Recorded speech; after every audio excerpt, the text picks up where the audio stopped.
Hello Pokemon fans, this is ProPokeNoob back today to bring you another battle. I know it's been a long time, get over it. We go through this every single YouTube video. Where have you been? Why haven't you been uploading?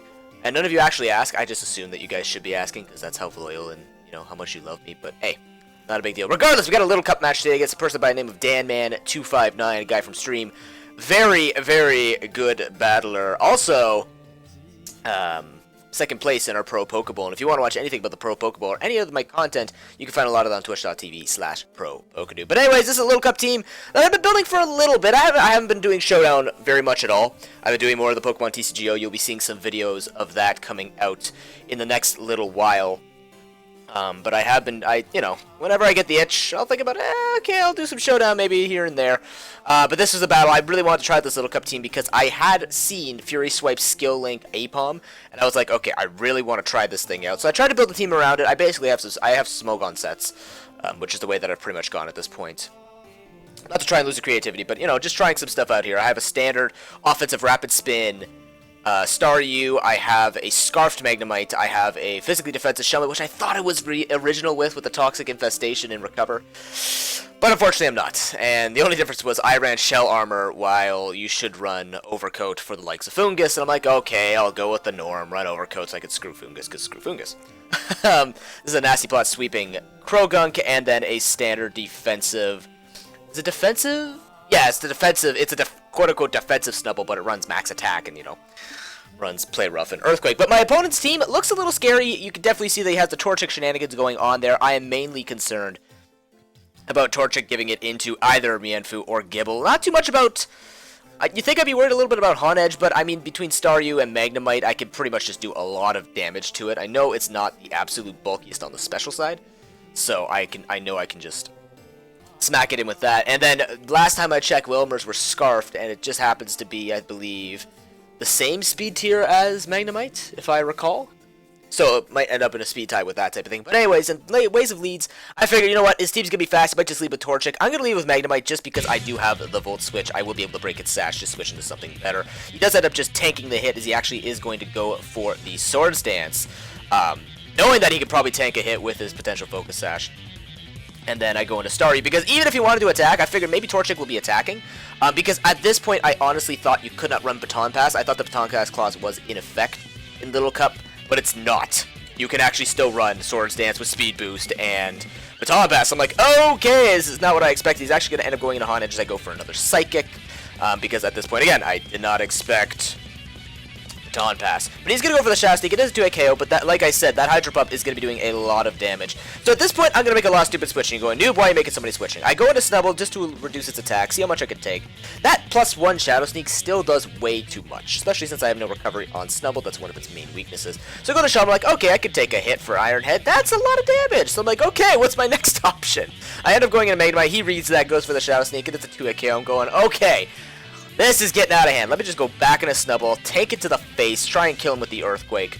I'll bring him down to neutral hit, and his Sacred Sword's he actually does end up going for Sacred Sword, so that spares a lot of my HP instead of him predicting more. But he actually ends up going for Swords Dance, not expecting the Earthquake, I guess. But yeah, that was my safest bet. I didn't have to go for T-Wave or anything like that. I just want to take stuff out here. He is going to go for the Protect his Torchic, as I once again go for Earthquake. Now here, I'm thinking he doesn't want to lose Torchic. He might want to go into Mienfoo and try and get an advantage off of my Earthquake. So I end up actually going for the Play Rough, but he actually ends up going for Flame Charge. So I was like, okay, but luckily for me, because of Max Attack, Snubble, and Torchic's not the bulkiest, I could actually take it out with the Play Rough, which made me very happy. Then brings in his Fungus. I go for the Super Fang. The reason for this is I didn't mind if Snubble was put to sleep. At this point, I just really wanted to get Fungus down in HP, and the best hit was to go for the Super Fang. I end up going into Croagunk, so he actually makes a switch into his Mienfoo. I don't want to risk this thing having Earthquake or anything like that, so I'm just going to make a double switch.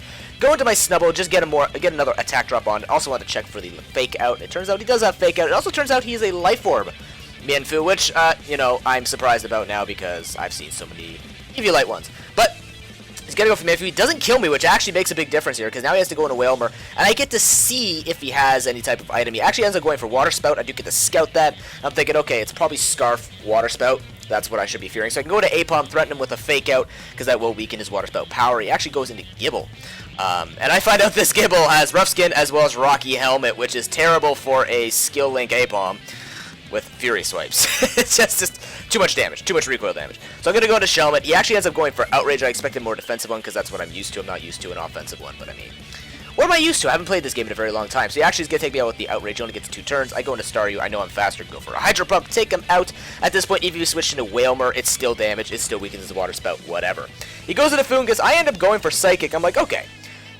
I have Eviolite. He can't kill me with no investment in Giga Drain. It turns out it's like friggin' 70-something% damage calc done in my stream. And it's like, yeah, that's a lot of damage. Foongus hurts. Foongus is a pain in the ass. But now I can go to A-Bomb. Gibble's dead. I can spam Fury Swipes. This thing's basically gone. If you got into anything else, it would have taken way too much damage. I would have outsped all of it as well, apparently, unless he went into Whalmer, but then its Water Spout would have been weakened. He goes into Manphy, wants to go for the Fake Out. I say, nope, go into my Magnemite, take that hit. I know he's going to go for the safer plays, because that's the type of player he is. I actually had to go for Teeple, take him out, because Magnemite is a beast.